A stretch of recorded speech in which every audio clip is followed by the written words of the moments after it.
Now you got the Diddy situation where he jumps on a private jet, they say yesterday, and is on his way to the Cape Verde Islands. And a lot of the evidence, alleged evidence, that's been gathered in this case was from those two raids that were conducted on his personal homes in Miami and Los Angeles.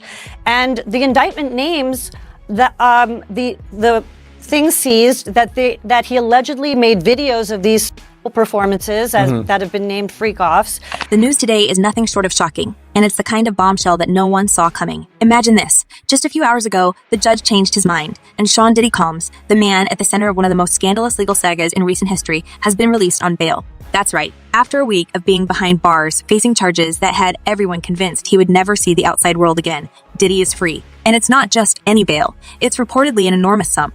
But what does that even mean when you're a billionaire? To him, it's probably the equivalent of spare change. And that's what has everyone talking.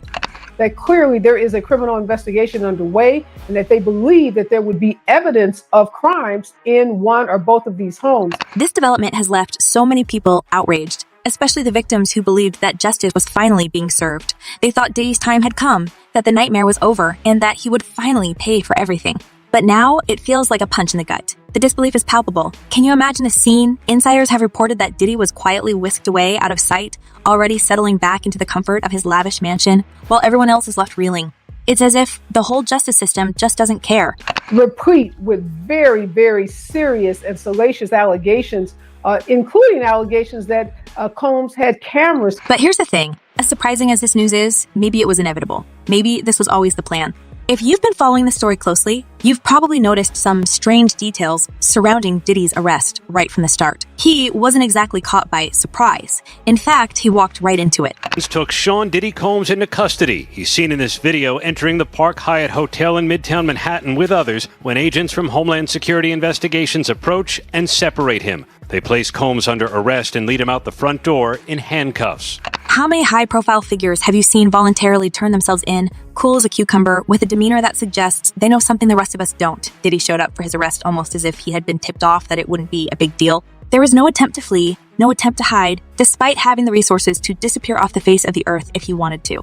You know, I think in federal court and for these charges, they would say it's routine, but in the public realm, this is very significant, just from who we associate Diddy being and everything we've seen him do over the decades. Like you said, this is quite the downfall to go from, I mean, we saw the mansions back in March that were raided by the feds. So to go from living in those mansions to being in a jail. He sat in custody, confident, maybe even smug, while the rest of the world thought his empire was crumbling.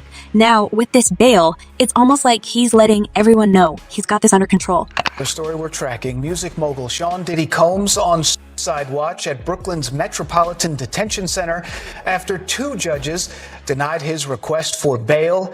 This as a grand jury is expected to hear new testimony from workers very soon. Good day, Lizette. And the most jaw-dropping part of all, rumors are swirling that Diddy's ability to seemingly brush off these charges is because he's been working with the FBI all along. Yes, you heard that right. Insiders are starting to whisper that he's been an informant for decades, feeding information to authorities in exchange for his freedom. It's a theory that makes a disturbing amount of sense when you start to piece things together. Think about how many times Diddy has dodged serious legal consequences over the years. And in this lawsuit, he claims that essentially P. Diddy was the Epstein of the rap industry. Whether it's past altercations, controversies involving his business dealings, or even personal disputes, he always comes out of it clean, like he's untouchable. With this newest lawsuit, this would probably only expedite or increase the amount of allegations and potential witnesses who could testify against Sean Combs. This is where things start to get really interesting. If Diddy has been working for the FBI, it would explain so much about his career, especially the parts that don't quite add up. For years, people have questioned how someone with so much controversy surrounding him has managed to stay at the top for so long, unscathed by the kind of scandals that would sink any other celebrity. The answer could be that he's been playing a double game, acting as a key player in the entertainment industry while secretly reporting back to the feds. And if that's true, it means Diddy has been giving up secrets, not just about himself, but about others in the industry, people even more powerful than him. That this is the end of the Diddy story as we know it. It's chilling to think about. Insiders are now saying that many of the searches conducted at Diddy's properties in recent months weren't even about him. Instead, the authorities might have been looking for evidence that implicates other high-profile individuals, people who, like Diddy, are at the center of these circles of wealth, fame, and influence. And Stacey, you say today's indictment reads like a mob indictment. What was most shocking to you of all these allegations? Yeah, the fact, Jake, that the government in this indictment presented evidence alleging that Sean Combs was running a criminal enterprise. There's talk that Diddy's lavish parties weren't just about indulgence. They were a way for him to collect dirt on everyone around him. His famous gatherings, the kind that attracted a list celebrities, could have been part of a much larger scheme. After all, when you're at a party with someone, you're relaxed, your guard is down. And if someone like Diddy has a reputation for recording things, well, who knows what kind of compromising footage he's accumulated over the years. Well, if he really was filming everybody, I mean, he had a lot of people at those parties, right? This theory gets even more disturbing when you realize just how many celebrities and influential figures have crossed paths with Diddy. We're talking about some of the biggest names in the world. It's not just actors and musicians either. Politicians, business moguls, they've all been in his orbit at one point or another. If Diddy has been gathering intel on these people, it would give him enormous leverage. We're talking about blackmail on a scale that's hard to even comprehend. And that's why some believe that Diddy's release on bail is just the beginning. This isn't a victory for him. It's a signal that the real power players are moving behind the scenes, pulling the strings. That he controlled every aspect of her life. He is accused of frequently beating her and would hide her in hotel rooms for days until the bruising and signs of abuse were gone. And if we're being honest, Diddy may just be a pawn in a much larger game. There are whispers that the real masterminds, the ones truly in control, are still in the shadows, untouchable. Sure, Diddy is a billionaire and he's got influence, but compared to the people who might be backing him, he's small fry. These are the kind of players who never make headlines, the ones who operate behind the scenes, orchestrating moves that keep them insulated from any fallout. Allegations that have become shockingly familiar against Diddy in recent months as he has faced lawsuit after lawsuit from women and men who have accused him of all manner of bad behavior. It's entirely possible that Diddy is simply the face of a much larger operation, and his release is just the tip of the iceberg. And I remember, I don't know if you know what his voice sounds like, but I felt like I was in the presence of his monster inside. Now, let's break down some of the oddities in Diddy's career that make this informant theory so believable. First, let's talk about the accusations that have been piling up against him. We're not just talking about one or two incidents. There are years of allegations, everything from personal conflicts to legal disputes. Yet somehow, Diddy always manages to skate by. Now, so what is next? Is he going to be in jail in this facility until the trial begins? Is there a chance he could, get moved earlier than that? As of this moment, as of this hour, as of today, yes. But of course, as I mentioned earlier, they're going to be appealing this thing next to the Second U.S. Circuit Court of Appeals to overturn the judge's order here to try and get him actually released.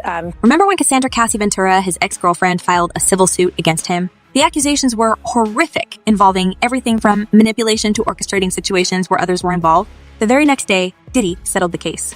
Just like that, it was over, and he was back to business as usual. Basically, what that means is the money that they're saying Diddy has to start paying this guy on October 1st, right. Diddy's team is like, hold on, we need an emergency conversation about why this should not have been granted. Mm-hmm. And they awarded him a TRO, which basically meant that Diddy's team was not allowed to sell any property in that state or anything related to what could be used to. It's the kind of power move that makes you wonder who's protecting him, or rather, what information he's using to protect himself.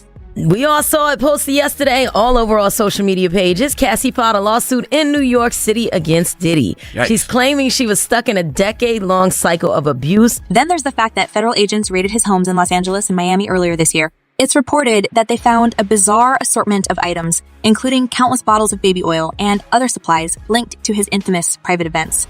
But here's the kicker. Despite all of that, Diddy's legal team has been nothing but confident. They haven't shown an ounce of worry.